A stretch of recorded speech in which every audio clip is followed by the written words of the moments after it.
Bienvenue à tous dans le troisième épisode de Radio Thermopile. Moi c'est Dagon et aujourd'hui pour m'accompagner pour cet épisode il y a Derek, Salut. Adoc Salut. et Anya. Bonjour. Voilà. Donc au sommaire d'aujourd'hui on va faire trois sujets. D'abord on va parler des chasses anti-Roms qui ont eu lieu en Seine-Saint-Denis récemment au cours de la semaine passée. Donc on va un peu évoquer les tenants et les aboutissants. Après, on va parler de l'article 13 qui a été adopté au sein de l'UE, donc surtout, qui a fait beaucoup parler sur Internet, le fameux truc sur on n'aura plus le droit de faire de même parce qu'avec l'histoire de droit d'auteur et tout. Donc ça, c'est Adoc qui vous en parlera, on va un peu éclaircir le truc. Et enfin, avec le troisième sujet, ce sera un sujet que j'ai choisi de faire sur comment on pourrait dire ça. Qu'est-ce qui se passe en fait quand des personnalités, on va dire, de la gauche mondaine, de la gauche culturelle se font agresser, puisqu'on a vu le cas de l'humoriste Lorraine Laura Calu, voilà, qui s'était faite agresser, qui a fait une story sur Instagram, on aura l'occasion d'en parler, c'était pas la seule, et de voir s'il y a des choses à dire là-dessus. Et bien évidemment, l'épisode sera entrecoupé d'un interlude musical. Pour embrayer sur la question des chasses anti-Roms, qui n'avait pas du tout été évoquée dans les médias mainstream, en tout cas, moi je n'en ai pas entendu parler avant que F de Souche sorte l'histoire. Donc si on fait un peu l'historique du truc, le 17 mars, en fait, il y a donc dans le commissariat de Colombes, dans le 92, il y a une jeune femme qui porte, qui est entendue, parce qu'en fait, voilà, elle a vu une camionnette blanche, où un type, quand elle est passée à côté de la camionnette blanche en marchant, lui a fait un clin d'œil et s'est mis à reculer. Elle a eu peur en se disant, le gars veut m'agresser, machin. Du coup, elle est allée se plaindre au commissariat. Ça a commencé une série de rumeurs sur des camionnettes blanches qui enlèveraient des enfants dans la couronne parisienne pour faire du trafic d'organes. La rumeur s'est répandue comme une traînée de poudre dans les cités et tout ça, sur les réseaux sociaux, Snapchat, Instagram et compagnie. Et résultat, en gros, alors même s'il y avait déjà eu des attaques avant, par exemple le 18, donc le lendemain, il y a deux types dans une camionnette blanche qui sont passés à tabac et qui arrivent à se réfugier dans une cité, mais qui sont déglingués. Dans la nuit du 25 au 26, il y a une série d'expéditions punitives qui sont lancées par les habitants de ces cités pour aller défoncer tous ceux qui pensent être les fameux conducteurs de camionnettes qui veulent enlever des enfants ou je sais pas quoi. Or, il s'avère que tous ces conducteurs de camionnettes sont considérés comme des Roms et que quasiment tous les agresseurs sont issus de l'immigration en fait. Et donc dans la nuit du 25 au 26, ça prend une certaine ampleur, du coup les forces de l'ordre interviennent, ils font des cordons de sécurité et compagnie. Il y a eu 20 interpellations, je crois. Et en fait, à partir du 21, donc en gros 3-4 jours après le début de l'affaire, il y a un silence complet, sauf de la part d'F de Souche, qui décide de parler de l'affaire, qui relaye l'affaire sur Twitter et sur son site internet, et qui en appelle aux médias mainstream à évoquer l'affaire, quoi, parce que c'est quand même un truc assez hallucinant. Et notamment on évoquera ça, mais surtout si le fait que, je sais pas, les agresseurs avaient été défoncés de Souche, ça aurait fait la une des médias immédiatement. Et là il a fallu attendre une semaine laborieuse pour que les décodeurs veuillent bien brièvement en parler, pour expliquer que les rumeurs de camionnettes sont fausses, et s'arrêter là, ne pas évoquer la totalité du sujet. Donc voilà. Donc aujourd'hui il semblerait que cette histoire soit terminée, j'ai pas entendu de nouvelles attaques ou choses comme ça. Mais ça fait que beaucoup parler, puisqu'il y avait des vidéos Facebook de certains utilisateurs qui ont atteint 200 000, 300 000 vues. C'était quand même des chiffres importants. Et il y a eu des conséquences bien réelles. Il y a des types qui se sont fait passer à tabac, il y avait des Snapchats de mecs qui se faisaient sortir de leur camionnette pour se faire frapper. C'est quand même hallucinant. Et je trouve que donc on a choisi ce sujet parce que c'est un peu révélateur de plusieurs choses.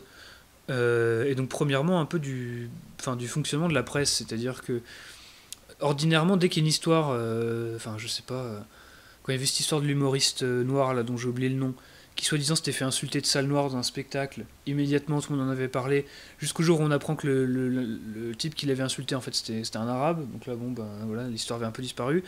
Mais dès que, par contre, il y a des dizaines de types qui se mettent à parcourir les cités pour défoncer tous les types en camionnette, en disant que c'est des Roms, les sales Roms, on va vous niquer vos mères et compagnie, bon là non, on n'en parle pas.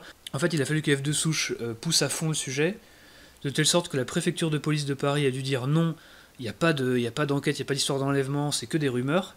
Et une fois que cette information a été confirmée, du coup les décodeurs et machin ont dit non mais il n'y a pas d'histoire d'enlèvement, et ils ont vraiment pris l'histoire par le petit bout de la lorgnette. C'est-à-dire que si vous regardez l'article des décodeurs, en gros, les responsables de cette histoire, c'est le complotisme des gilets jaunes limite, quoi.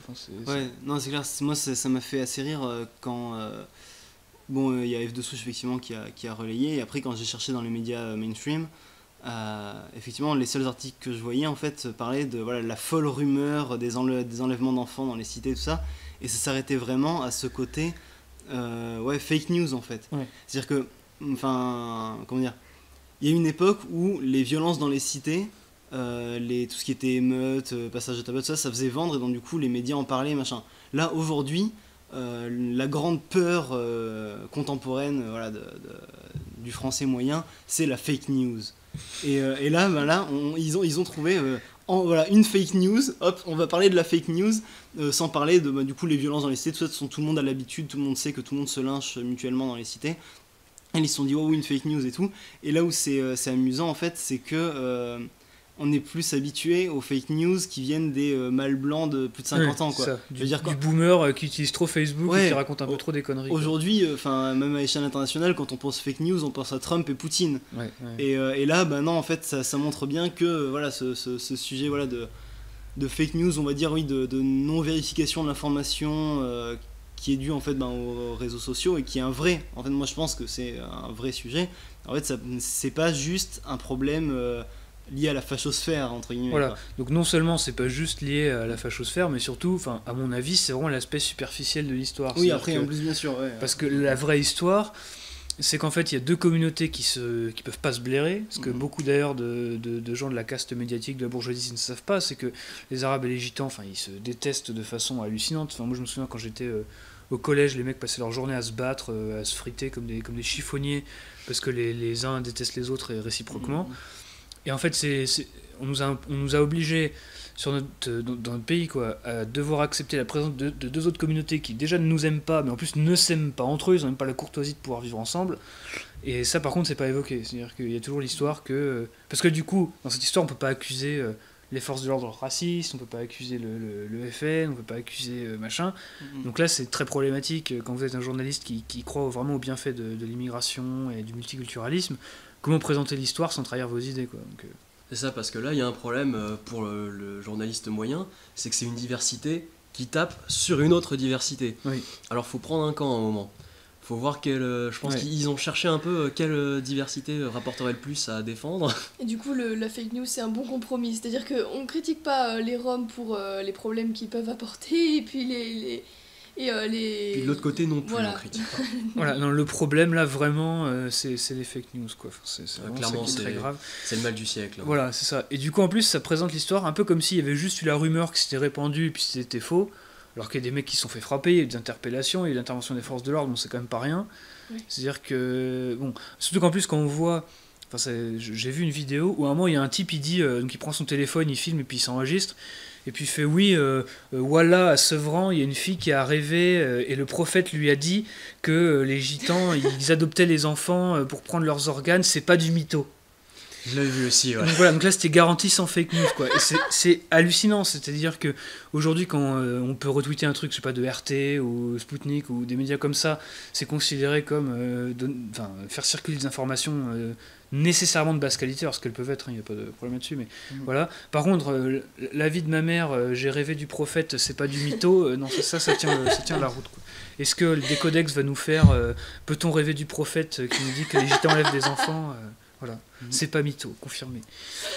Mais voilà, c'est un peu l'illustration étonnante que... Enfin, c'est à plusieurs niveaux, mais bon, déjà, ça illustre le truc qu'on sait, quoi, que la société multiculturelle, c'est la société multiconflictuelle, c'est-à-dire que on nous vend l'idée que, bon, en gros, il y a les Français de souche qui sont xénophobes, et puis tous les autres peuples du monde ont toujours vécu dans la paix, une forme de communisme primitif où tout le monde est super content. Le fameux mythe d'Al-Andalus. Hein. Oui, voilà, c'est ça, exactement.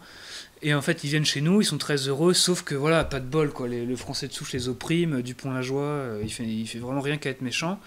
Alors que là, non, c'est-à-dire que la fameuse coalition de tous les noms de souche pour soutirer un peu de fric et un peu de reconnaissance aux Français moyens, en fait, c'est une coalition qui est instable puisque ses composantes ne peuvent pas se blairer, en fait.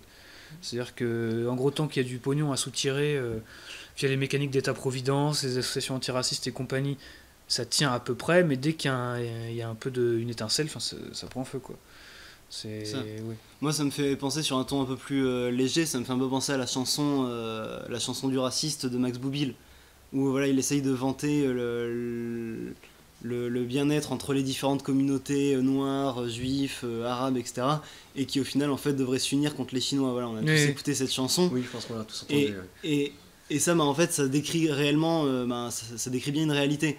C'est-à-dire qu'en fait, prétendre que tout le monde pourrait se tenir par la main et faire une grande ronde autour de la planète, non, c'est juste un fantasme. Oui. C'est-à-dire que les bonnes frontières font les bons amis, quoi. C'est-à-dire qu'en gros, alors que déjà entre Français, c'est pas tous les jours simple de vivre ensemble, mais alors avec tous les hurluberlus et tous les pouilleux du tiers-monde, ça devient franchement difficile, quoi. Mais...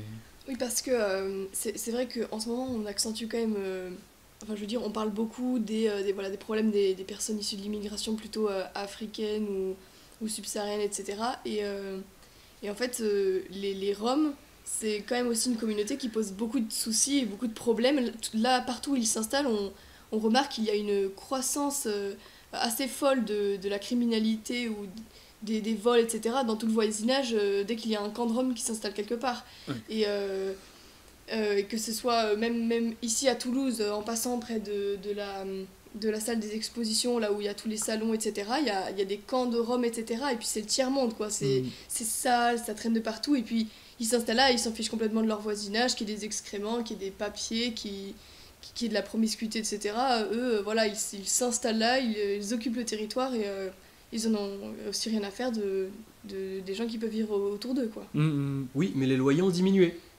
Oui, voilà, c'est ça. C'est-à-dire que la fameuse loi contre le logement, contre le mal logement en France, en fait, ça va être d'accueillir des populations qui rendent la vie invivable pour que chacun puisse mal vivre, mal entouré en France.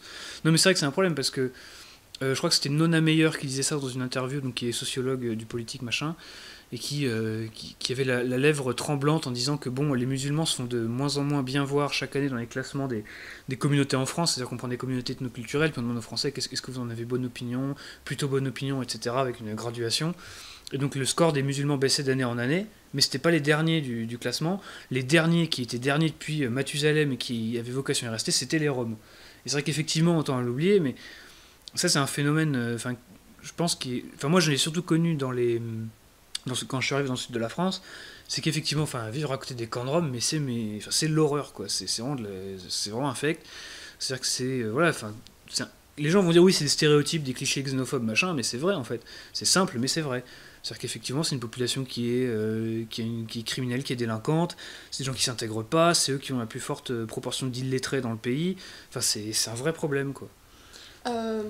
Justement, il y avait Pierre-Alexandre Bouclé qui avait écrit un livre, une sorte plutôt de fascicule, quelque chose de très facile à lire, qui s'appelle Ce qu'on vous cache sur les Roms, et qui aussi montre clairement que déjà les Roms, on sait jamais combien ils sont en France, on n'a jamais vraiment su le chiffre exact à peu près, on ne peut pas estimer combien ils sont.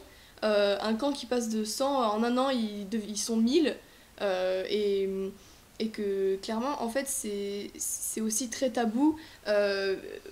Ils sont très organisés au niveau des mafias, etc. Il y a beaucoup de mafias, tous les faux SDF, les faux sans-abri, les faux mendiants, les faux handicapés. Tout ça, c'est des grandes mafias de Rome internationales et très puissantes, et qu'on croise tous les jours au feu rouge. Et en fait, les Roms exploitent d'autres Roms, et c'est un vrai problème aussi que pour le coup, je pense qu'on n'appuie pas tellement dessus. Non, c'est vrai que c'est vrai qu'il y a toujours un peu l'image romantique. Alors déjà l'objet à définir est difficile parce que il y a une classification hyper compliquée entre gens du voyage, les Roms, les sédentaires, les nomades, Tsikan, machin. C'est jamais très clair. Et en plus de ça, c'est un problème qui ne veut pas être nommé parce que si on pouvait le quantifier, on verrait bien que ça poserait beaucoup de problèmes. Parce que la première étape de régler un problème politique, en général, c'est pour le mesurer et le quantifier. Or, c'est bien ce qui nous est interdit de faire, et c'est pour ça que c'est très difficile d'avoir des chiffres. Comme ça, voilà, on tait un peu tout ça, on le passe sous le tapis, et puis on espère qu'autre chose se passe. Mais le problème, c'est qu'au fur et à mesure que les années passent, et qu'on a une immigration afro-maghrébine qui se concentre dans certaines zones du territoire, où elle sera en contact avec ces Roms qu'elle déteste, c'est évident que ça se finira mal, quoi, parce que... Et c'est un peu le problème aussi, c'est-à-dire que la seule solution pour que ces gens vivent ensemble, vu que de toute façon ils peuvent pas se blairer, c'est en gros de foutre de la police partout, quoi. C'est-à-dire que c'est étonnant, c'est-à-dire que cette gauche immigrationniste libertaire qui nous fait l'éloge de la liberté, qui est très anti-flic, elle devra bien admettre un jour que le seul moyen de faire vivre son rêve multiculturel, c'est de foutre des barrages de police partout, quoi, et des caméras de sécurité, parce que sinon ça tiendra pas debout, quoi. Et aussi que, oui, c'est sûr que mais même la police a un degré de comment dire, d'influence assez faible finalement, parce que même elle se refuse et évite de rentrer dans tous ces camps, etc. Parce qu'il y a aussi voilà, un fort communautarisme.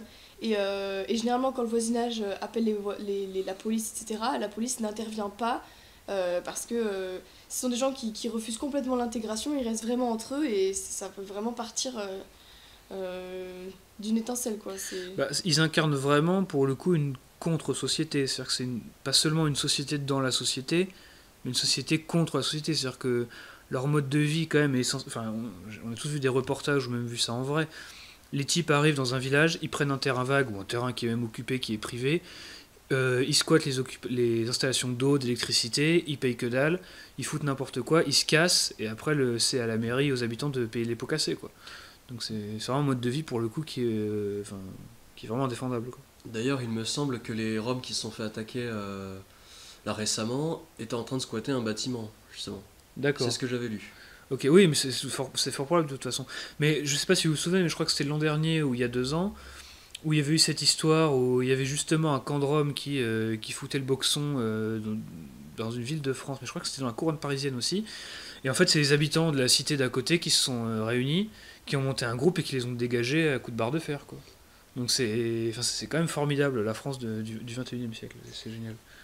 Et cela me fait penser au fait qu'on a vraiment un manque cruel de solidarité du côté des Français, parce que là c'est un fait notoire, on va dire, que tous ces voisins se soient rassemblés pour les dégager, les foutre dehors, mais ça reste quand même des épisodes très anecdotiques, et alors que eux sont vraiment super soudés, et je pense qu'on manque cruellement de liens à ce niveau-là, quoi. Bah, c'est vrai que d'une certaine façon, ces gens-là n'ont pas encore été complètement atomisés, il reste encore des liens de filiation familiale, des solidarités religieuses ou même territoriales dans les quartiers.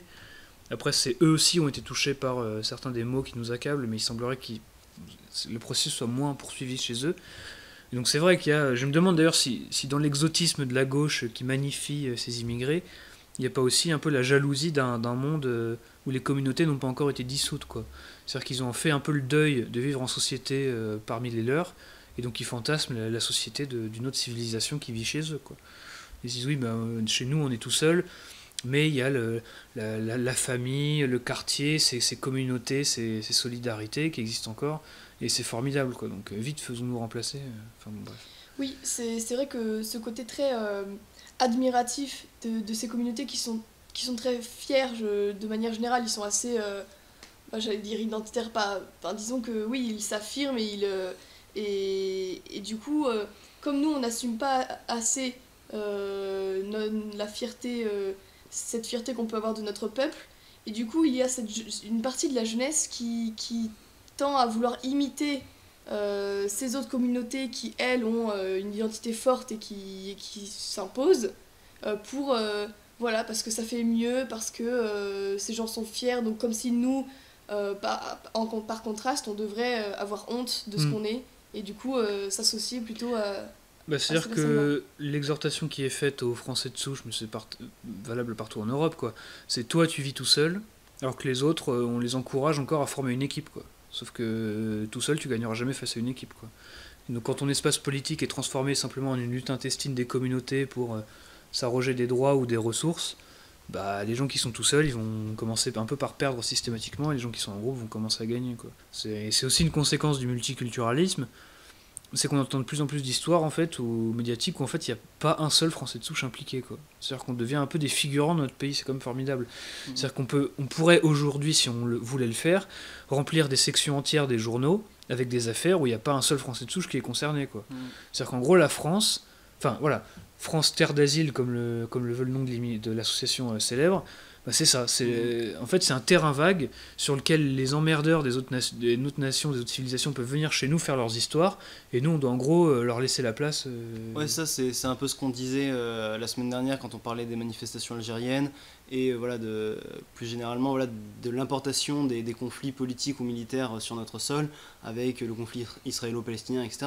C'est ça exactement, l'immigration, en fait, on importe le chaos que les gens fuient dans leur pays. C'est ça.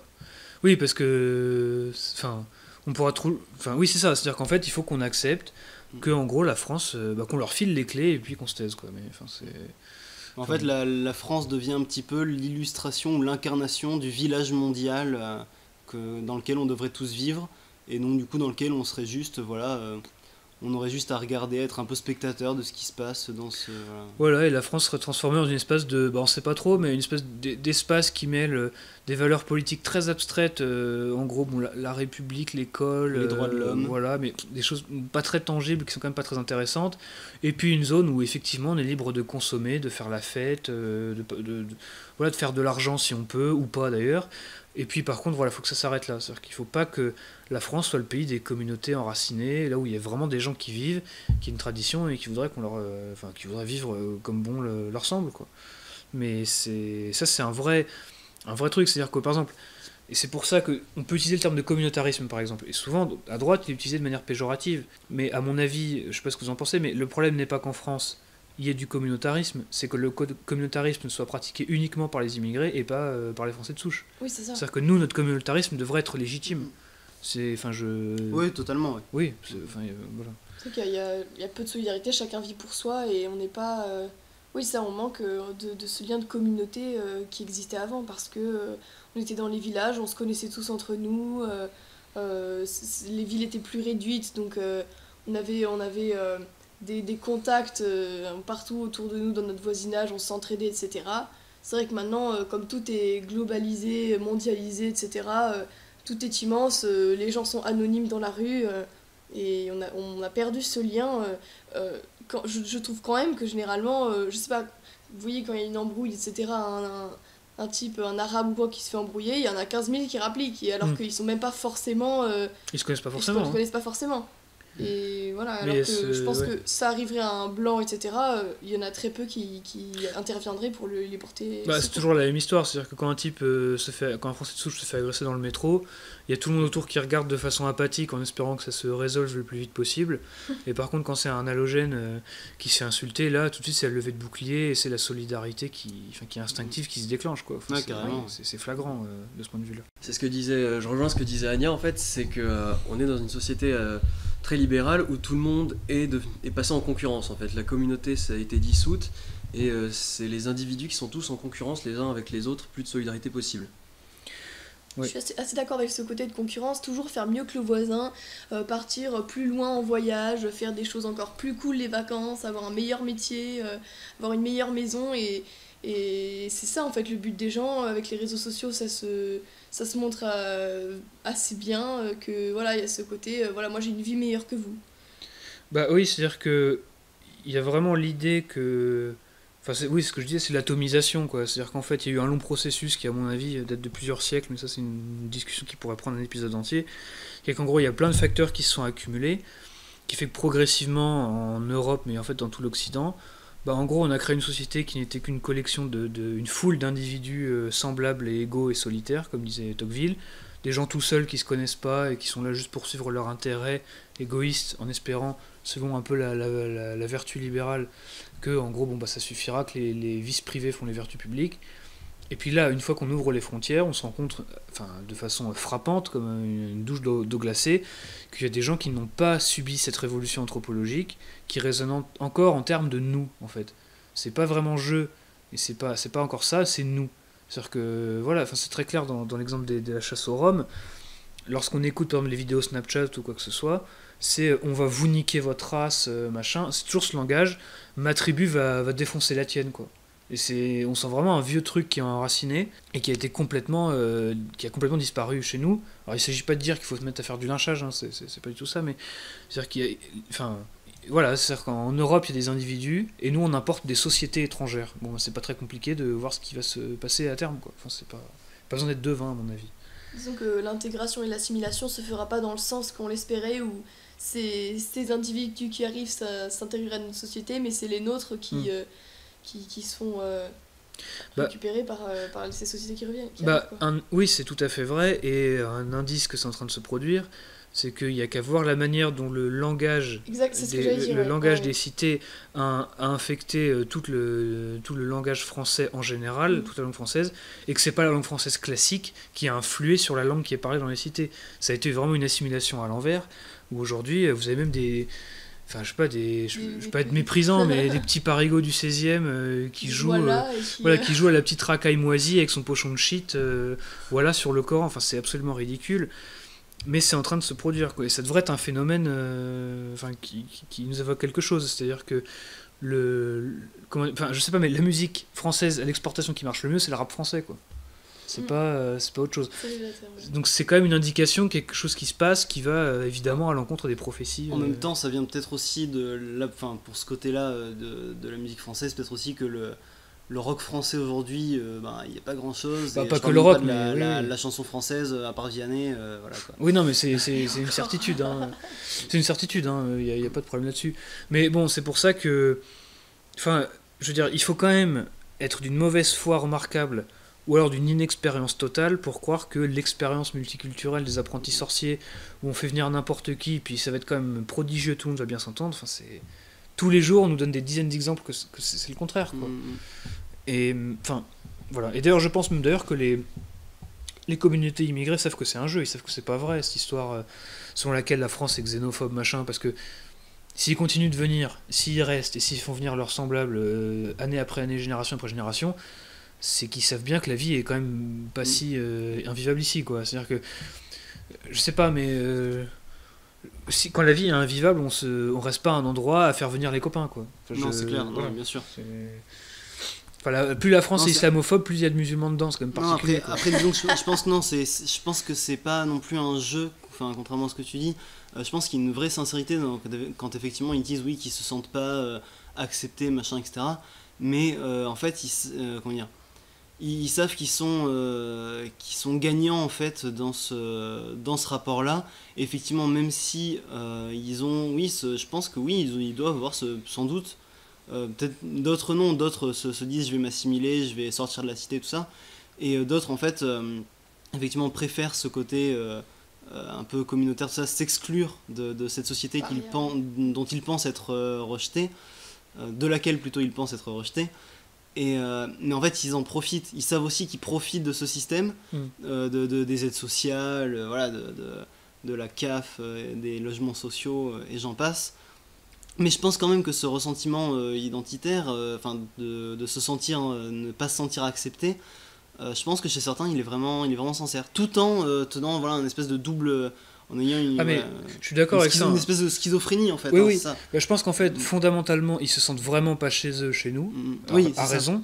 La différence, c'est que plutôt que de se dire pour me sentir chez moi, je vais m'intégrer à eux, ils font le calcul inverse en se disant bah, je vais les forcer à ce que ici ça devienne chez moi maintenant. Ah oui, oui, bien sûr. En fait, c'est ça. Carrément. Mais je pense qu'il y a vraiment un malaise, enfin, c'est évident. C'est-à-dire que quand ces gens me disent oui, mais moi je me suis jamais senti français, je dis bah oui, mais à raison.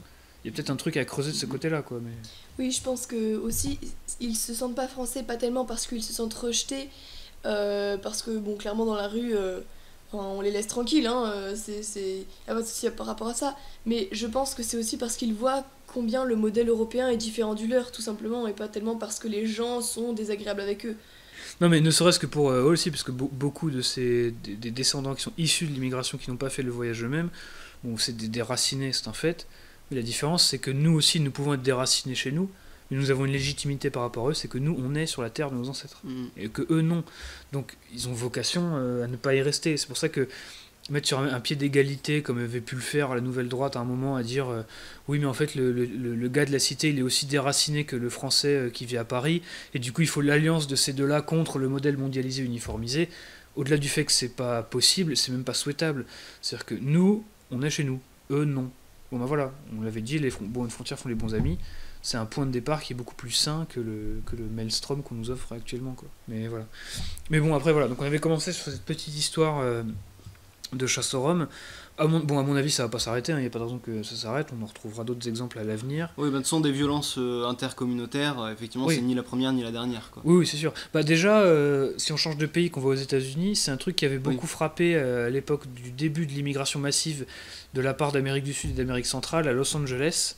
puisque maintenant Los Angeles, en gros, c'est une ville hispanique, hein, Oui, voilà. c'est ça. Et je crois qu'il y a 60% d'hispaniques, hein, donc, alors qu'aux États-Unis, en gros, on est à 62% de ce qui s'appelle, enfin, ouais, 62% de blancs et 13% d'hispaniques. Bon, à Los Angeles, c'est quasiment l'inverse. Bah, c'est que quand cette immigration est arrivée, la confrontation entre gang hispanique et gang noir a été d'une violence mais hallucinante. Surtout qu'en plus, les hispaniques en question, enfin, eux, on va pas leur reprocher l'esclavage, tout ça. Donc c'est des gens sur qui le logiciel culpabilisateur ne marchera jamais. Parce que eux, ils s'en foutent intégralement. C'est-à-dire que pour eux, c'est du territoire, c'est un gain à prendre, et du coup, ils peuvent être d'une très grande violence. Et eux, les instruments de soumission qui sont mis sur les Européens, ça marchera pas, quoi. C'est-à-dire que je pense que dans tous les quartiers de l'immigration afro-maghrébine, qu'on leur dira oui, mais soyez gentils avec les Noirs parce que vos ancêtres ont fait la traite négrière des morts, ils vont vous dire mais et alors quoi, enfin, je vois pas le rapport. Limite c'était bien quoi. Limite nos ancêtres étaient stylés parce qu'ils avaient gagné, donc on a le droit de gagner maintenant quoi. Mais bref, l'avenir s'annonce assez peu radieux de ce point de vue là. Juste une toute petite remarque, même qui est un peu hors sujet, mais c'est bien de le rappeler quand même aussi. C'est, t'avais parlé des guerres de gangs à Los Angeles, ça c'était tellement... c'était devenu quasiment tellement normal que c'est apparu dans des jeux vidéo comme GTA. Hein. Dans GTA San Andreas, c'est exactement ce que tu fais. Guerre entre gangs afro-américains et latinos. Oui, c'est ça. Oui, non, mais c'est vrai, c'est devenu un truc de la culture populaire, quoi. En gros, ta couleur de peau, ça devient ton uniforme, quoi. C'est ce qu'avait dit Charles Manson quand il est dans ses délires. Bon, c'est un peu triste qu'on construise une société qui donne raison à Charles Manson, quoi. Mais bon, ça pose pas de problème à certains, quoi. Bref. Mais voilà, mais c'est-à-dire que en gros, c'est-à-dire qu'aussi l'immigration, c'est juste un dernier truc rapide, c'est qu'aussi c'est pas seulement une question dans quel restaurant on va manger, quoi. Ça pose aussi des vraies questions en termes de sécurité et de paix sociale en fait. Oui, parce qu'aujourd'hui la paix sociale c'est ce qu'on achète avec le système d'État-providence et le contrôle du discours politique avec les lois antiracistes, mais la rustine n'est pas invincible, quoi. Et un jour ça va péter, ça va être très très moche, quoi. Et il faudra pas venir se plaindre ce jour-là, quoi. Voilà, donc du coup je pense qu'on peut sans plus attendre passer au deuxième sujet. Et donc le deuxième sujet, c'était Haddock qui voulait nous en parler, c'était toute cette histoire autour de l'article 13. Donc Haddock, est-ce que tu pourrais nous rappeler vraiment les bases de cette histoire pour les gens qui n'auraient peut-être pas suivi ça sur internet? Oui, pas de souci. Cette directive, elle a été modifiée et remodifiée encore et encore, au point que je ne sais même plus comment il s'appelle cet article. C'est l'article 17. Maintenant c'est devenu le 17, on est d'accord, parce que j'avais entendu dire que c'était devenu le 15, alors bon. Ça a énormément changé parce que ça fait 2 ans que c'est sur la table et ça vient finalement d'être voté.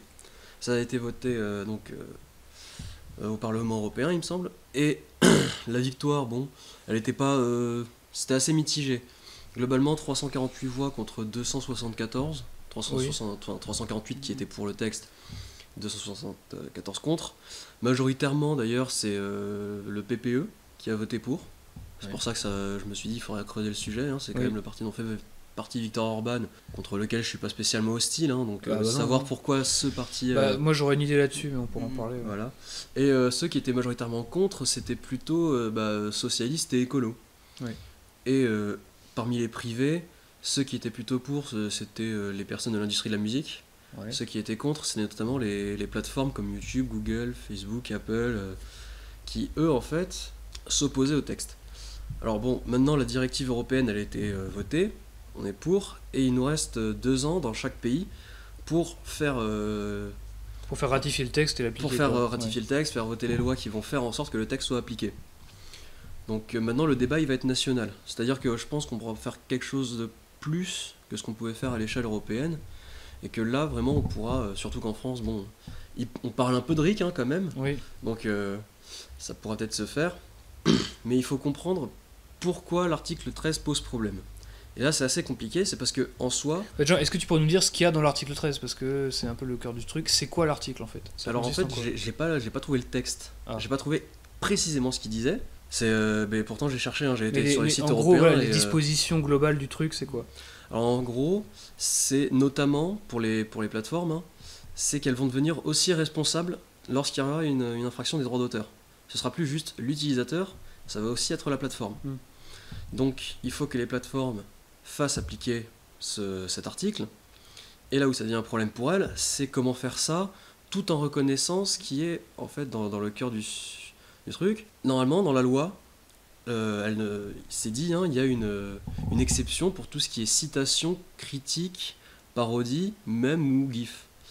Mais le problème, c'est que il va falloir traiter tout ce qui comporte des droits d'auteur à la main, voir si ça fait si c'est de la critique, de la citation ou de la parodie, voir s'il faut le mettre ou pas. C'est beaucoup trop compliqué et que les plateformes, elles vont forcément faire sauter des trucs qui n'avaient pas raison de sauter. Et c'est là qu'on commence à parler de censure. C'est pas en tant que ça dans la loi, mais c'est plus la manière dont l'appliquer. Elle est inapplicable, cette loi, sans vraiment tomber dans la censure. Oui, parce qu'en fait, pour ce qui est donc du statut des plateformes, hein, de ce que j'ai compris, c'est que les plateformes jusqu'à présent étaient des hébergeurs, en fait. Elles étaient considérées comme étant un simple hébergeur des contenus, alors que maintenant, cette loi considère qu'elles ne sont plus simplement hébergeurs, mais en fait distributeurs. Voilà, exactement. Du coup, concrètement, ça voudrait dire que, mettons, dans le passé, vous postiez, je sais pas moi, une vidéo voilà, une critique je sais pas, d'un film, par exemple, sur YouTube, où vous utilisiez du contenu copyrighté, mais qui passait, en gros, sous l'équivalent du fair use, ou en gros, quand, mettons, si c'est pour une critique ou une parodie, vous pouvez utiliser du contenu copyrighté si la vidéo que vous produisez n'a pas vocation à se substituer au travail original. Mais maintenant, vu qu'il y aura le risque que, je sais pas, YouTube, par exemple, devienne le distributeur du contenu copyrighté, pour pas prendre de risque, en gros ils pourront claquer tout ça en disant qu'on ne peut pas prendre de risque, ouais. Et pour se couvrir on sort le parapluie, on sort l'artillerie lourde, et tout ce qui touche un peu à du copyright on détruit, quoi. C'est parce qu'en fait à la base l'article en fait, à la base il est pas fait contre les youtubeurs ou contre les producteurs de mèmes ou ce genre de choses, il est vraiment dirigé contre les plateformes. Sauf que du coup, en fait, au final, ça va plus pénaliser, si j'ai bien compris, les... Oui, voilà, parce que quand tu touches à la plateforme, en fait, tu touches à la manière dont on l'utilisait, et il faut se réhabituer à comment l'utiliser. Et maintenant, c'est aussi le défi de la plateforme, de réussir à bien tout trier. Ce qui est quand même... Bah oui, c'est-à-dire que un des intérêts de ce qui pouvait être produit sur Internet, c'était effectivement l'accessibilité technique. C'est-à-dire qu'en gros, j'ai un film... je prends des extraits vidéo, j'en fais une critique, je poste une vidéo, les gens aiment ça, mettons même je peux en vivre, etc. Avec l'idée qu'on peut utiliser du contenu copyrighté, puisqu'après tout, on volait pas du contenu, c'est pas comme si je postais le film entier sur ma chaîne pour me faire des sous. Bon là, effectivement, ça pose un problème, mais si c'est pour une critique, oui, on se dit, après tout, c'est assez légitime que j'utilise du matériau originel pour m'en servir. Mais là, c'est vrai qu'à force, avec l'artillerie lourde, en gros, c'est-à-dire que sur Internet, ça va vraiment être réduit, à terme, à un bête espace commercial, quoi. C'est-à-dire qu'en gros, ça sera fait pour acheter ou consulter des éléments copyrightés, et puis voilà, quoi. C'est-à-dire qu'en gros ça deviendra juste un espace marketing pour des distributeurs, des maisons de disques, tout ce qu'on veut, mais en gros voilà, c'est-à-dire que c'est pas... ça perdra aussi un peu de cette créativité, de cette spontanéité qui faisait un peu le charme de ce médium qui était Internet, quoi. C'est-à-dire que... Après je sais pas si on... Enfin, toi Doc qui a étudié le sujet, tu pourras peut-être nous dire, mais je sais pas si on peut vraiment... s'inquiéter à ce point-là en disant que voilà, Internet va perdre de sa créativité. Je pense que il y aura toujours des façons de contourner ça, et c'est pas, à mon avis c'est pas la fin de tout, et moi j'ai l'impression, après voilà, tu vas me corriger, mais j'ai l'impression qu'on a un peu surdramatisé l'article 13 comme étant voilà, la fin de l'internet libre, etc. Est-ce que c'est si grave que ça en vrai? Alors en soi oui, ça a été très très dramatisé, hein, quand on parlait de censure et qu'Internet allait mourir. C'était pas tout à fait vrai, mais il y a quand même un phénomène qui est notable, c'est que je me rappelle des débuts de YouTube. Là tu avais une vraie créativité, c'était limite de l'amateurisme qui en devenait super drôle. Ah oui, c'était génial. Alors qu'aujourd'hui, c'est moi j'allais sur YouTube pour éviter d'avoir à regarder la télé. Aujourd'hui YouTube c'est un peu comme la télé, et il faut trouver autre chose. C'est ça, c'est-à-dire qu'en fait on a déjà observé la prise de contrôle d'un côté par les États et de l'autre par les corporations de l'espace d'Internet. Et on a déjà vu la baisse de niveau que ça a entraîné, c'est-à-dire qu'effectivement l'Internet des débuts c'était un bordel assourdissant, c'était un chaos total, mais dans lequel on pouvait trouver des trucs vraiment exceptionnels, quoi. Aujourd'hui il n'y a qu'à voir la manière dont YouTube est complètement aseptisé, c'est-à-dire qu'en gros c'est un espace où ce qui marche bien c'est ce qui est le plus consensuel possible et ce qui est le plus marketingement correct, quoi. Ça c'est ce qu'on voit avec le duel PewDiePie T-Series, où la chaîne qui va potentiellement c'est fait, d'accord. Voilà, la chaîne qui maintenant est la plus regardée, c'est une chaîne qui produit des blockbusters bollywoodiens, c'est un truc effectivement, c'est devenu quelque chose d'industriel et plus artisanal. Ouais, voilà, et à mon avis il n'y a pas de raison de s'en réjouir, donc oui, ce sera pas la fin de l'internet, je pense pas que ce soit nécessaire d'utiliser un langage dramatique comme ça, mais c'est à dire qu'une fois de plus, un espace médiatique qui permettait l'opinion de voix dissidente ou même simplement créative et pertinente va encore être dompté, va encore être régulé, etc., pour laisser la place à du marketing, quoi. Et pourtant, d'un autre côté aussi, je suis tout à fait d'accord avec ce que vous dites, mais à la fois, vu que Internet dès le départ c'était gratuit, je trouve qu'il y a aussi ce côté où les gens pensent forcément que dans ces cas-là, tout sur Internet doit être gratuit. Il y a des gens qui s'offusquent quand il faut payer 1 € pour un article sur la Dépêche ou quoi, ou qu'il faut payer en ligne, alors que c'est quand même aussi un service, des gens qui travaillent derrière. Donc je comprends aussi qu'il y a aussi cette volonté d'essayer de maîtriser, qu'on utilise ses œuvres, etc. Il y a certaines personnes qui ont bossé pour ça, etc. Disons que, à mon avis, ce vrai problème-là est utilisé comme un prétexte pour le coup, parce que effectivement, il faut pas non plus tomber dans une sorte de... ce qui est vraiment pour le coup un gauchisme adolescent du style tout doit être gratuit, machin. C'est logique de payer les gens qui ont fait un travail, mais ici il s'agit de gens qui ne veulent pas se substituer au créateur, mais utiliser des parties de son travail pour produire autre chose en plus. Donc c'est pas... voilà, je fais une critique d'un film, ça remplace pas le film. Donc en soi, il n'y a pas de problème. Après, effectivement, oui, c'est vrai que quand on veut du contenu, il faut être prêt à payer.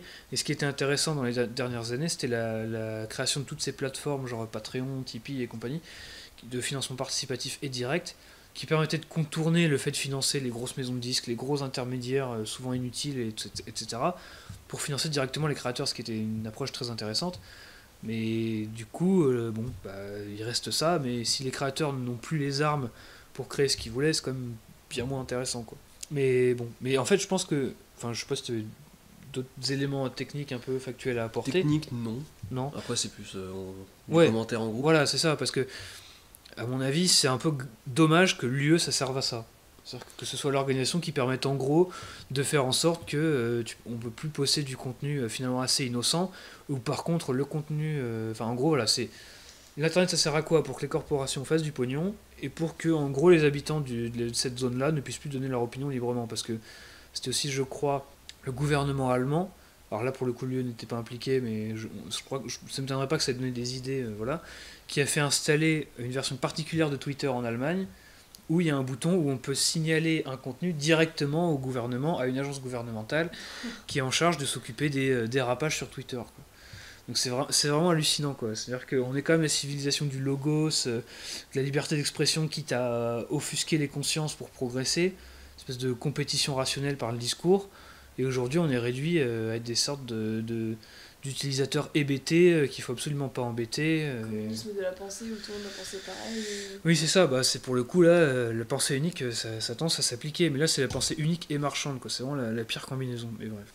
Du coup, l'article 13, c'est quand même pas une perspective très réjouissante. Enfin, je sais pas, à moins que...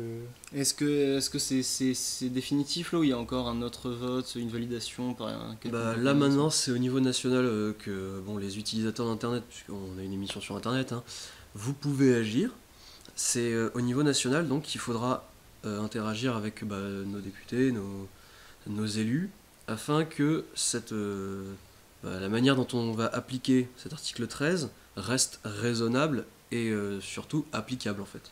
Parce que du coup il y a un vote qui va avoir lieu au Parlement français. Oui, normalement maintenant il faut qu'on fasse légiférer tout ce qui a été fait au niveau européen. Ok. En fait, il faut rentrer les dispositions de la loi européenne dans le droit français, quoi. Donc ça prend. Je crois que tu nous avais dit qu'il y avait 2 ans de délai. De délai donc d'ici 2 ans, ce sera fait, à mon avis, avant d'ailleurs. Et voilà. Mais après, à mon avis, si je peux me permettre d'élargir un peu la thématique pour continuer sur ce sujet-là, c'est de voir à quel point c'est flagrant que dans les 5-10 dernières années, il y a eu une offensive vraiment concertée et très forte pour limiter tout ce qui peut être dit et fait sur Internet. C'est-à-dire que c'est comme si les élites politiques et même économiques avaient compris que là, pour le coup, il y avait un vrai truc nouveau qui s'était fait à l'aube du XXIe siècle, et qu'il fallait vraiment pas laisser passer ça, quoi. C'est vraiment intolérable.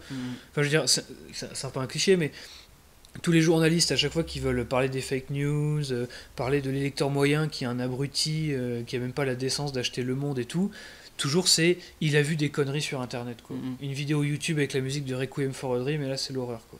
Ouais. Et c'est toujours ça, quoi. C'est vrai, quoi, ce côté-là, censure, plus censure idéologique que vis-à-vis du droit d'auteur, il est vraiment de plus en plus présent, et c'est assez intéressant, je trouve, de voir que là, pour le coup, c'est pas forcément les États qui en sont le plus à l'origine, mais ce sont les plateformes elles-mêmes. Ouais. Là, effectivement, sur les droits d'auteur, là, c'est l'État qui vont peut-être un peu faire chier les plateformes. Autant sur tout ce qui est censure d'opinion, Là, ça va être une censure qui va être faite directement par les plateformes. Je me souviens, le dernier truc en date qui m'avait frappé, c'était WhatsApp, c'était il y a déjà quand même un mois, voire plus, qui a limité le nombre de personnes à qui vous pouvez envoyer un message groupé, pour limiter en fait la prolifération d'informations, d'opinions, voilà, de militantisme politique en fait sur la messagerie. On peut aussi penser tout simplement à lorsque Macron a fait sa loi sur la diffusion de fake news en période électorale qui était absolument scandaleuse.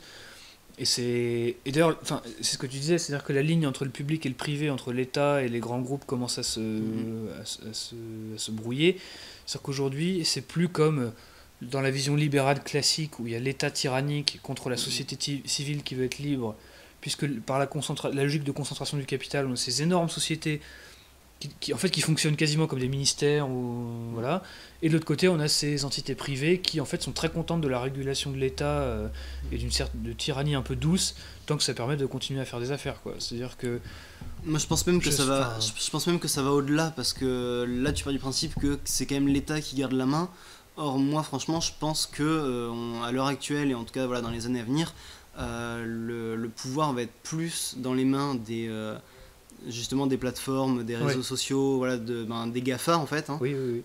plus que dans les États en fait. Oui, ah non mais je suis d'accord, je voulais pas donner l'impression que... Oui, bien sûr.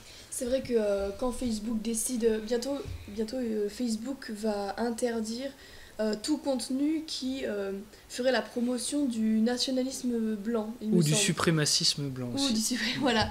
Et le problème, c'est qu'il n'existe pas vraiment de mouvement officiel de nationalisme blanc ou quoi, donc je pense que un peu tous les mouvements un peu de droite pourraient y passer, même le RN ou... n'importe qui en fait. N'importe qui, voilà. Donc je pense que le problème là aussi, c'est qu'on ne pourra pas demander de compte par rapport à l'État, machin, ou voilà, porter plainte parce que notre contenu a été effacé, parce que tout cela appartient à la plateforme. Et je veux dire, elle dit, voilà, il y a un patron derrière ça, il y a des employés, c'est leur société, ils font ce qu'ils veulent de leur société, quoi. Du coup, c'est vrai que je pense que ce qu'il faudrait aussi, ce serait développer un réseau parallèle où là, on pourrait... Enfin, c'est vrai que c'est compliqué, mais on peut pas tellement leur en vouloir non plus, parce que ça leur appartient, quoi. Disons que je pense justement qu'il faut un peu bousculer ces catégories-là qui, à mon avis, sont complètement obsolètes et surtout qui nous desservent complètement. C'est-à-dire que c'est l'argument libéral c'est la liberté du marché, puisque l'opérateur privé, après tout, fait signer un contrat à ses utilisateurs. Si vous n'êtes pas content, vous pouvez ne pas y souscrire et vous pouvez montrer votre propre Facebook. Sauf que c'est très rigolo. Sauf que les barrières d'entrée dans ces marchés-là sont considérables. C'est-à-dire qu'il faut des dizaines de millions d'euros pour faire fonctionner YouTube, qui jusqu'à très récemment fonctionnait systématiquement à perte. Donc c'est quand même bien de le savoir.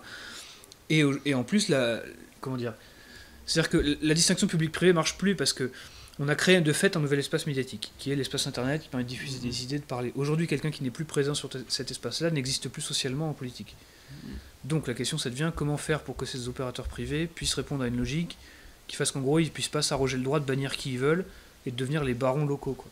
Et c'est dans cette optique-là que, par exemple, Trump, avec Steve Bannon, avait proposé pendant un moment un truc qui était formidable, qui était de réguler Facebook comme un service public. C'est non pas de le nationaliser ou quoi que ce soit, mais dire, quand vous avez une certaine taille, vous devez respecter le premier amendement. Donc pas le droit en gros, voilà, liberté d'expression, etc.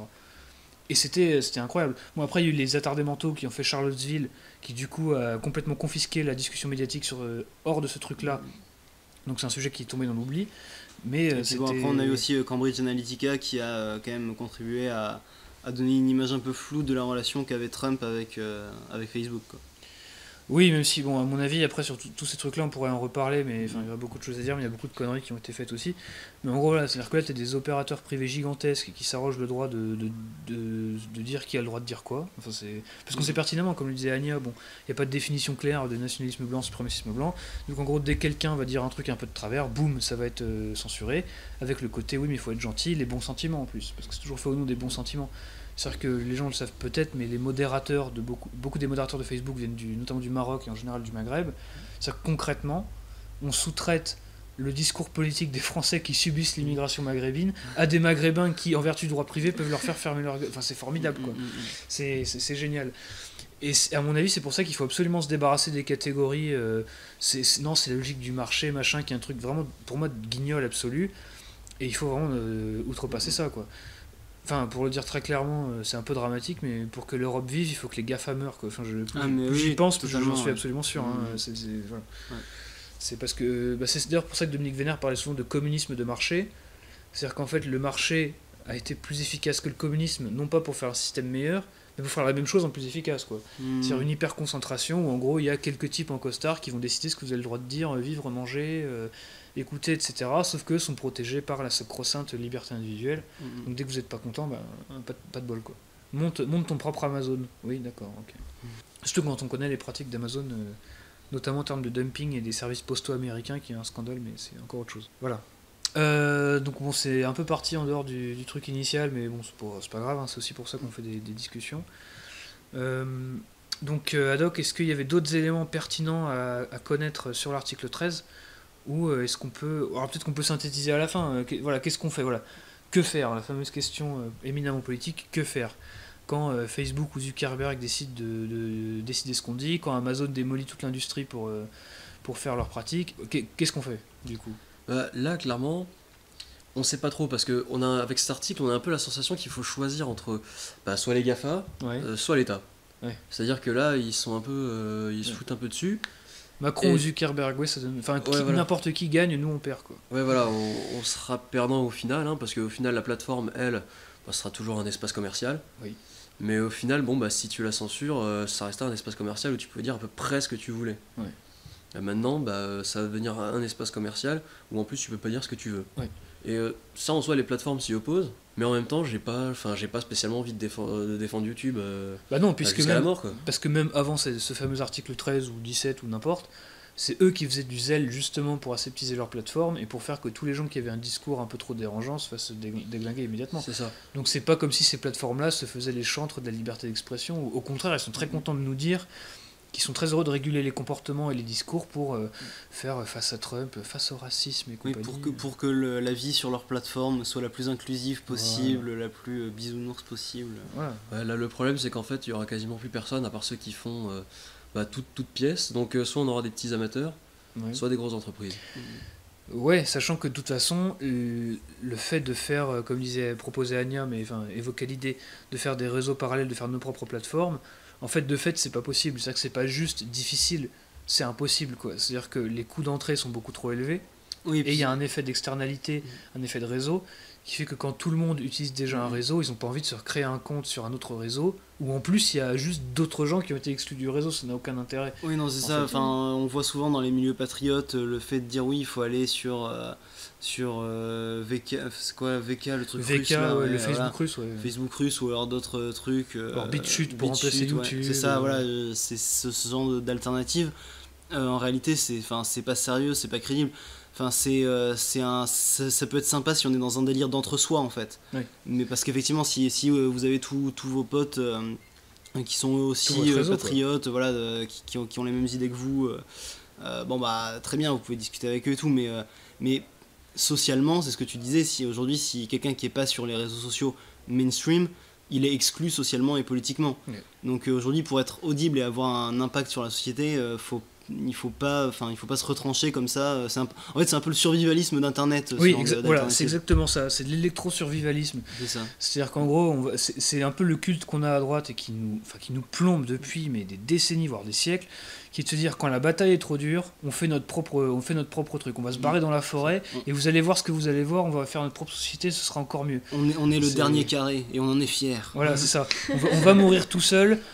Mais bon, voilà, donc faites gaffe, quoi. Mais non, c'est ça, il faut prendre le truc de face. C'est-à-dire qu'en fait, c'est pour ça qu'il faut être dans une logique aussi où à terme on veut prendre le pouvoir pour dire à Zuckerberg, maintenant tu te calmes ou je t'enfonce dans un vestiaire, quoi. Enfin, et hésite pas à couper la parole, Anya, parce que je vois que tu essaies de prendre la parole depuis tout à l'heure. Voilà, mais prends le pouvoir. Vas-y, impose-toi. J'allais recouper ce que vous disiez en disant que c'était délaisser le champ d'action et oui, en fait, finalement, jeter l'éponge, alors que pas de désespoir en politique, voilà. Ouais, exactement. Oui. C'est-à-dire qu'en fait, il faut peut-être sortir de la logique de sécession pour entrer dans la logique de reconquête, qui sont deux logiques très différentes. C'est-à-dire qu'au moins, il y a des espaces qui peuvent être éventuellement perdus à jamais, auquel cas, une alternative, on peut y réfléchir, mais l'idée qu'on va vivre en dehors des universités, en dehors des réseaux sociaux, en dehors des entreprises, en dehors du fonctionnement démocratique de l'État, Mais en fait, on vit nulle part, quoi. C'est-à-dire que l'idée de vivre dans un bunker, à entreposer des chocs à pic jusqu'à la fin des temps,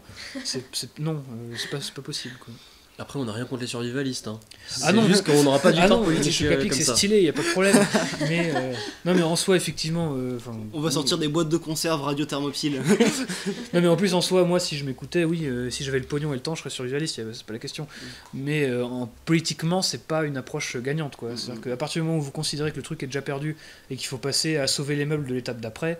Bon, des fois il faut le faire, hein. Des fois il faut couper ses pertes, passer à autre chose, mais là c'est un truc dont on peut pas se passer, quoi. Enfin, vivre sans les réseaux sociaux, politiquement, bonne chance, quoi. Mais donc, en fait, c'est partir du principe qu'on a déjà perdu, donc c'est un peu pessimiste. Alors que des éléments prouvent justement qu'il y a la possibilité de faire quelque chose, quoi. Enfin, Trump, c'est ce qu'il est en train de faire, il est en train de montrer les muscles face à Amazon, face aux GAFA, et Dieu sait qu'il est tout seul, il est même pas soutenu par son parti. Donc c'est pas impossible. Évidemment que c'est dur, toutes les victoires politiques sont dures à atteindre, mais c'est faisable. Après, vous avez parlé d'une stratégie, donc c'est celle du YouTube et compagnie, d'aller sur un réseau parallèle. Il y a ceux qui, moi, m'ont fait énormément rire parce que la stratégie est pas toute conne non plus. C'est qu'ils mettent une vidéo sur YouTube pour dire voilà, j'ai sorti une vidéo sur YouTube, voilà le lien. Oui. Ouais. En même temps, voilà, tu faisais tes vues, bon, niveau copyright, c'est de ça dont on parlait, bah, t'as pas de soucis, mais en plus tu fais tes. Oui. Pas, après, tu peux jouer au truc et être malin aussi, hein. Mais à mon avis, à long terme, quand tu penses aux choses en termes politiques, de victoire et tout ça, il faudra qu'un jour on résolve la question de ces énormes conglomérats techno, sociaux, machin, pour se dire mais comment faire pour. Enfin, parce que concrètement, pour la renaissance de notre civilisation, ça passe aussi par ce biais-là, quoi. C'est très trivial, c'est très concret, mais il faudra aussi gérer ces éléments-là, quoi. Parce qu'on peut pas. Tu peux pas avoir des petits barons milliardaires qui décident de ce que ta population a le droit de dire sous prétexte que tu leur vends de la pub pour acheter du soja, quoi. Enfin, c'est bon. Voilà. Bah écoute, Derek, parle-nous de l'interlude musicale avant d'introduire le troisième sujet. Très bien, alors du coup, cet épisode, je vous avais promis la semaine dernière qu'on n'écouterait pas que du riff en interlude musicale. Eh bien, cette fois-ci, voilà, ça y est, c'est maintenant, on va écouter de la musique baroque. Oh. Alors, c'est dans le thème, il n'y a pas de copyright. Voilà. Exactement, on s'est creusé la tête pour se dire mais qu'est-ce qu'on peut bien passer où il n'y ait pas de problème de droit d'auteur. Et ben voilà, ce sera du baroque. Pendant un moment, on avait pensé à taper dans les mains et à siffler. Ça, on va vous refaire notre reprise de Libéré de délivré. Ouais, c'est ça. Non, plus sérieusement, donc je vous propose d'écouter Le Printemps de Vivaldi. Alors je crois que ça doit être l'un des morceaux les plus connus du répertoire musical européen. Mais au final, qui est-ce qui connaît réellement la vie de Vivaldi? Pas grand monde, même si c'est un nom que tout le monde connaît. Du coup, je vais essayer de vous en parler très très vite fait, parce que bon, on a quand même des sujets beaucoup plus sérieux à aborder, comme l'agression d'une humoriste. Hein. Oui. Non, du coup, Vivaldi a vécu donc à Venise, c'est un Vénitien. Il a vécu à cheval sur le XVIIe et le XVIIIe siècle.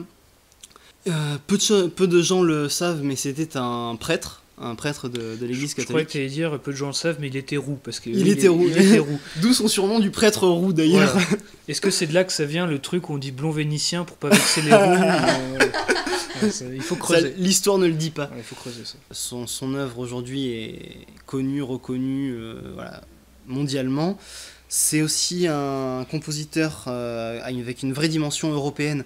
Sa renommée internationale européenne en fait a commencé lors d'un duel musical qu'il opposait à un autre violoniste, un autre prêtre violoniste à l'ambassade d'Autriche. Et c'est là que donc il a commencé à se tisser un réseau très influent de diplomates européens. Et donc ça a permis d'étendre donc son influence aussi musicale, et c'est pour ça qu'aujourd'hui on peut se reconnaître aussi nous Français dans ce que fait Vivaldi, parce qu'on fait partie justement, on en parlait la semaine dernière, du grand ensemble européen, du grand ensemble culturel et civilisationnel européen, et que Vivaldi est un des éléments clés en fait de la culture musicale européenne contemporaine. Et donc aujourd'hui j'ai choisi qu'on écoute Le Printemps de Vivaldi, tout simplement parce que il y a une dizaine de jours, c'était l'équinoxe de printemps, on entre dans ce temps, et donc l'occasion de se replonger dans la musique baroque européenne. Voilà, donc on va écouter Le Printemps de Vivaldi.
On est de retour pour la deuxième partie de l'émission, après notre interlude musical, et nous allons parler du troisième et dernier sujet pour aujourd'hui, qui est un phénomène en fait que j'ai voulu évoquer parce qu'il y a eu 2 occurrences qui sont produites très récemment, qui est qu'est-ce qui se passe quand des personnalités de gauche se font agresser, ou on pourrait sous-titrer la confrontation avec la réalité du vivre ensemble, n'est-ce pas? Donc récemment, vous avez probablement vu ça sur Twitter. Il y a une humoriste que moi je connaissais pas du tout pour le coup avant cette histoire. Moi je connaissais, je regardais. D'accord. Voilà. Qui s'appelle Laura Calu, qui vit à Paris, mais je crois qu'elle est originaire du Var à la base. Et en fait, elle a fait une story de 20 minutes sur Instagram à la suite de son agression, elle et son copain, en se baladant à Paris. Alors, je pense que c'était rue Riquet. Moi je connais pas Paris, donc j'ai fait un peu de recherche. Apparemment, c'est quand même le coin craignos, hein. C'est à cheval entre le 18e et le 19e. Et c'est un peu dans le coin de la Goutte d'Or et Stalingrad. Donc c'est un peu le Kosovo quand même. Et elle se baladait là, et en fait, elle raconte donc, dans sa story, donc il y a un type qui est là. Donc, alors évidemment, elle se garde de décrire, donner n'importe quelle information qui permettrait de se dessiner un profil physico-psychologique de la personne. Mais bizarrement, je sens que des images mentales assez claires vont apparaître assez vite. Où elle passe, et le type lui dit à elle, sale pute ou un truc comme ça. Donc son copain intervient et le mec se fait lyncher en fait. Les gars sont de 3-4 et il l'éclate à coups de pied par terre et il lui tape la tête contre des barres de fer, contre les poteaux. Enfin, le mec a vraiment pris cher, hein. Elle dit dans sa story, ils étaient en train de l'assassiner devant moi. Le type a perdu, il se fait péter plusieurs dents. Enfin, vraiment l'horreur. Et elle raconte ça dans sa story. Et il y avait aussi un autre événement qui était celui de Manon Mella, alors elle qui n'est pas connue en tant que telle, autre qu'elle est journaliste pour France Info, elle a travaillé pour RFI, et elle racontait ce qui lui était arrivé à Barbès. Donc je vais lire le fil Twitter qui est quand même, enfin moi je trouve absolument prodigieux, hein. Il faudra vraiment l'encadrer, c'est génial, et après on pourra en parler. Donc ça c'est la journaliste de France Info qui raconte ça après son histoire sur Twitter. Hier j'étais tranquillement en train d'attendre quelqu'un à la sortie du métro Barbès. Au soleil, j'étais bien, jusqu'à ce que je me fasse littéralement encercler par une bande de mecs venus me mettre la pression pour que je dégage de leur territoire, #StopHarcèlement. Tous les commentaires sur mon physique y passent, je refuse de partir, j'ai le droit d'attendre sagement au soleil dans l'espace public. Je souffle pour témoigner de mon agacement, mon refus d'obtempérer les agace. Et là, c'est les menaces. Un mec de la bande décide de passer à la pression physique en me bousculant, en me reprochant de lui faire front. Je ne bouge pas, jusqu'à ce que je commence à avoir peur. Je suis obligé d'aller dans un café, littéralement me réfugier. J'essaye de tenir tête à cette bande de chacals. Je n'ai pas réussi car ma sécurité était clairement en jeu. J'ai fondu en larmes de colère car je me suis rendu compte que je n'étais pas libre. Je ne veux pas léguer ce genre de monde à mes enfants. Si j'avais filmé, appelé la police ou hurlé, je me serais clairement pris un coup de poing dans le visage, voire pire. Le problème est là, et je ne crois clairement pas qu'une amende les dissuade déjà de la sorte. Le mal est plus profond. Emoji en colère. Donc, c'est quand même génial parce que la manière dont elle raconte, n'importe qui comprend. Enfin, on imagine la scène comme si on y était en fait. C'est génial. Voilà. Alors qu'elle omet de donner le plus de détails possible. Mais les quelques trucs qui transparaissent trahissent plusieurs choses. À mon avis, ça trahit très nettement l'origine ethno-confessionnelle, ou pas d'ailleurs, ethnique ou ethnoculturelle de ces attaquants. À mon avis, c'est évident. Oui. Le délire de dire c'est le pute, t'es moche, fais un pas, je t'éclate, t'es sur mon territoire. Le fait qu'il soit en bande aussi, qu'il l'encercle. Voilà, le fait qu'il soit à Barbès aussi. Et une histoire de territoire aussi, je trouve ça assez marquant. Ah oui. Parce que les histoires de territoire, c'est pas typiquement. Nous, c'est-à-dire qu'on très a complètement perdu ce sens de la territorialité. C'est-à-dire que les derniers qui l'ont, c'est les immigrés qui imitent un peu les gangs d'Afro-Américains aux États-Unis. Ou ça, je veux dire, aujourd'hui. Le terre-terre. Hein, comme pour le petit blanc, la seule notion de territoire qu'il y a, c'est son appart. Voilà, c'est ça. Il n'y a que ça qui est son territoire. Hein. Ton 18 mètres carrés pour étudier dans ta licence que tu vas redoubler, c'est ça son territoire. Voilà. Donc c'est intéressant parce que ça traduit aussi une autre chose qui est aussi évoquée, mais moins dans le cas de l'humoriste en question. C'est que c'est souvent des femmes, hein, bon évidemment, des femmes de gauche et qui ne comprennent absolument pas la situation dans laquelle elles se trouvent. C'est-à-dire que là, la fille dit en gros, je suis toute seule, j'attends au métro, bon, on se dit très bien. Tes mecs viennent m'embrouiller, et là, je souffle, je fais genre je suis pas contente, et après, je me suis rendu compte qu'ils auraient pu me donner un coup de poing ou pire. Mais c'est quand même hallucinant, parce que instinctivement, n'importe qui comprend que c'est hyper dangereux comme situation. C'est-à-dire que c'est pour ça d'ailleurs que beaucoup de jeunes Français de souche enfin se font victimiser, désolé, mais c'est parce que les mecs comprennent que le rapport de force est perdu, enfin il est en leur défaveur, du coup ils se soumettent. Alors c'est triste hein, d'ailleurs.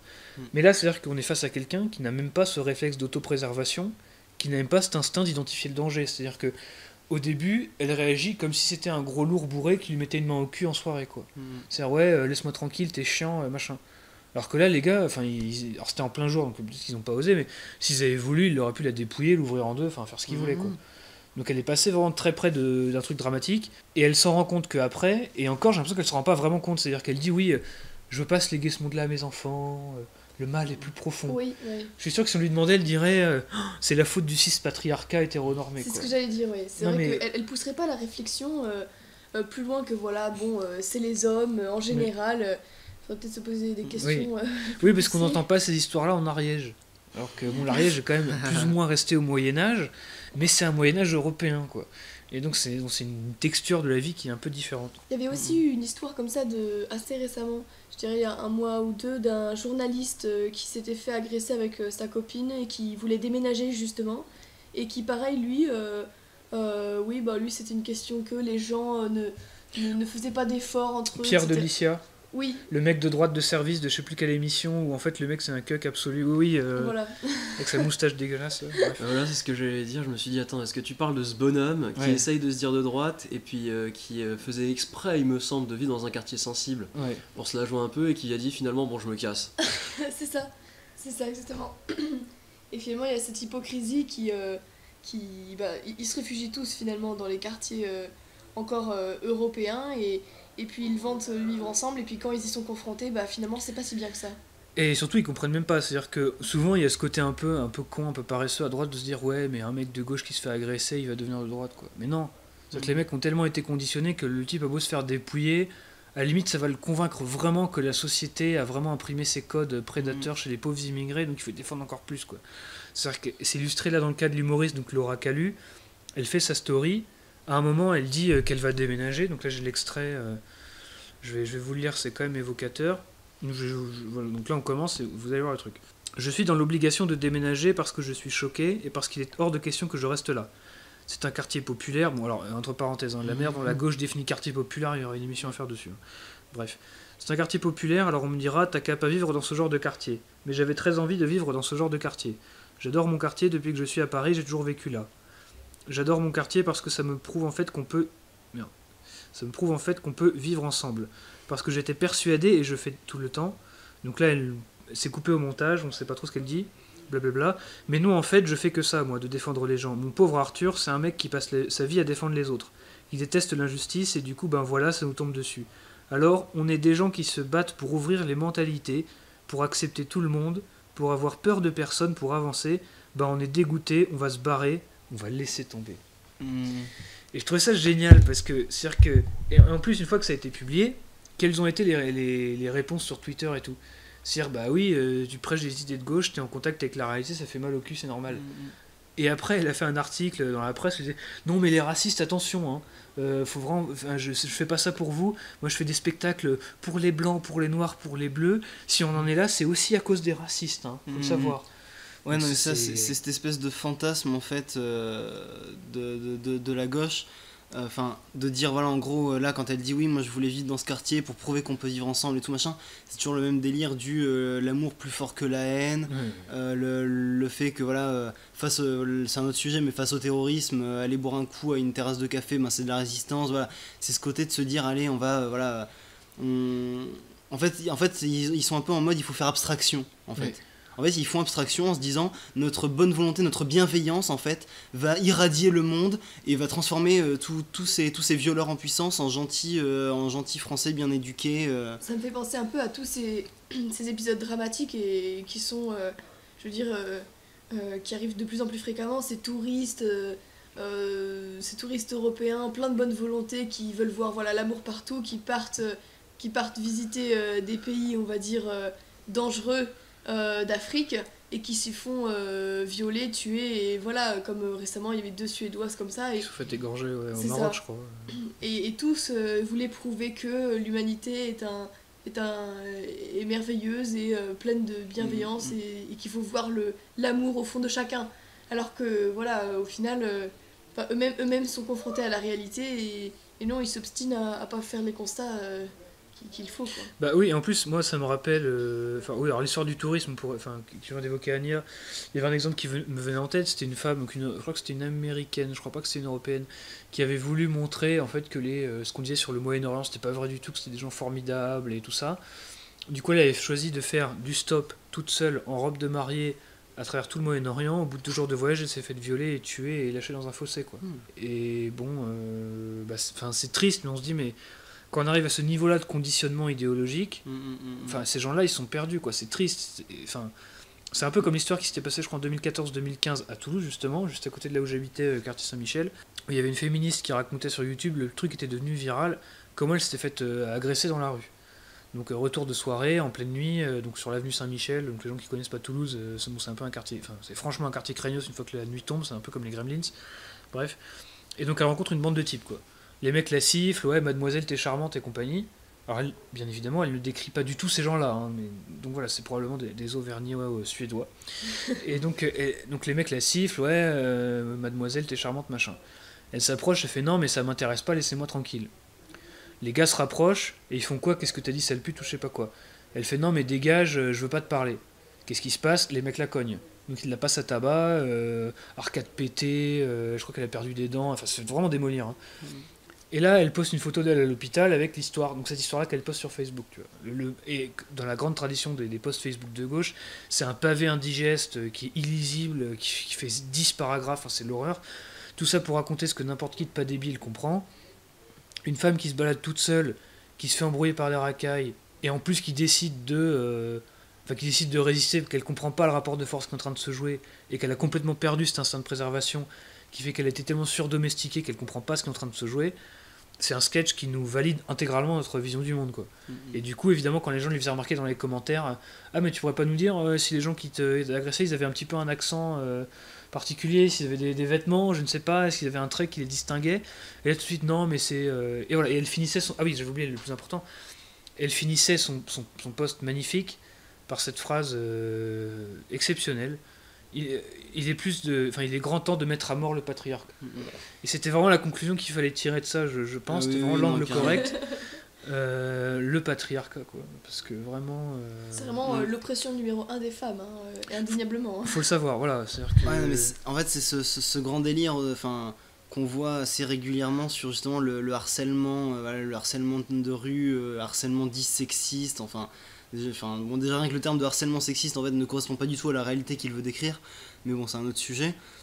Mais quand on voit les campagnes, je sais plus, c'était à Bordeaux, je crois, il y avait une affiche, assez mythique où on voyait une bande une bande d'étudiants en histoire de l'art, des quinquagénaires, des quinquagénaires européens qui étaient en jean, petits souliers en cuir pointu, avec une position de racaille, vous savez, en mode rappeur là, emmerder une jeune femme en mode wesh t'es bonne, ou un truc comme ça.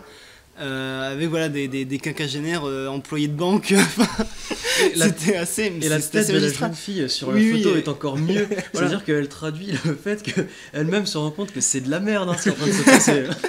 Voilà, donc si vous tapez, je sais pas quel mot-clé. Campagne contre le harcèlement Bordeaux. Ouais, voilà, si vous tapez ce genre de mots-clés sur Google Images, allez voir, ça vaut vraiment le détour et on voit vraiment comment dire, le bordel qui se passe dans la tête des communicants et de nos hommes politiques de gauche.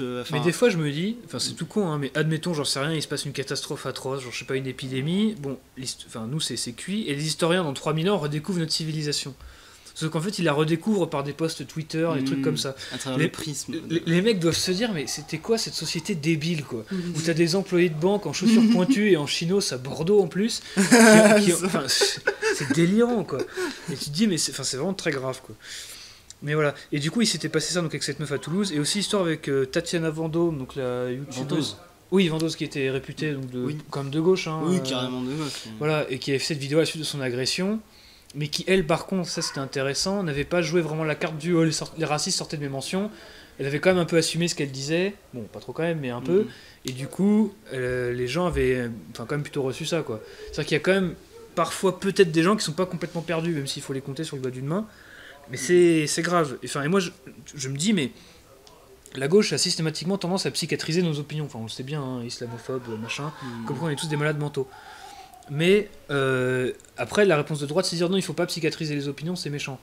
Mais en fait, la réponse, ce serait, mais en fait, c'est eux, peut-être, dont on devrait psychiatriser les opinions, parce que on peut se demander si en fait ce qu'on appelle le gauchisme actuel, qui est en gros, oui, la position de la gauche culturo-mondaine, cosmopolitisme, il faut être gentil, lutte contre la discrimination, écriture inclusive et compagnie, on peut se demander si c'est pas juste vraiment une pathologie limite mentale, qui est en fait la surexposition aux conditions modernes de l'existence, quoi. Urbanisation, famille réduite, pas de rapport aux religieux, pas de physicalité dans l'existence, toujours un rapport de prof à élève et tout, et où au final ça te fait des gens qui... C'est comme formidable, c'est-à-dire qu'on existe depuis des dizaines de milliers d'années et tout ça, et en quelques générations, en fait, on a réussi à reprogrammer la psyché humaine de certains de nos compatriotes, et les mecs sont sortis de l'humanité, quoi. On leur a déprogrammé certains instincts, et ils en payent le prix fort, quoi, parce que... Il y a ce que tu dis, ça rejoint aussi un concept avec un mot qui a été employé par Guillaume Fay, c'est l'ethnomasochisme.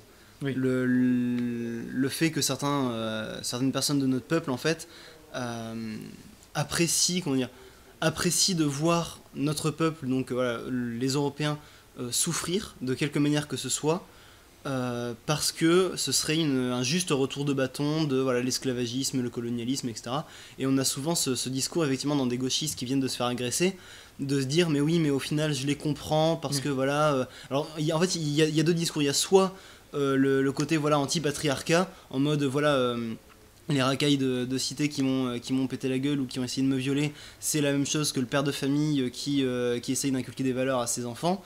Donc voilà, c'est ce côté un peu féministe. Mais après, il y a aussi le côté, le côté blanc indigéniste qui va voilà, vivre cet ethnomasochisme et de se dire, oui, au final, si je peux, par mon sacrifice, le fait de me faire agresser par une bande ethnique, etc., si je peux réparer les crimes passés de notre peuple, voilà, en se flagellant, en battant sa coulpe, voilà, il y a ces deux approches un peu, je pense, dans l'esprit d'un gauchiste, il peut y avoir ces deux types d'approches. C'est vrai que quand des personnes racisées, j'allais dire, commettent des crimes ou des infractions en tout genre, c'est pas leur faute, c'est la faute des blancs, c'est parce que voilà, c'est la faute de l'islamophobie, c'est la faute du racisme. Et non, il n'y a plus de responsabilité individuelle pour ces gens-là, quoi. Voilà, il faut les traiter en groupe, ils ont tous été maltraités, comme si on aurait à répondre, nous, ça fait, je veux dire, de 200 ans, plutôt ce qu'un de nos ancêtres aurait fait, et encore, je veux dire, l'histoire est très manipulée, donc...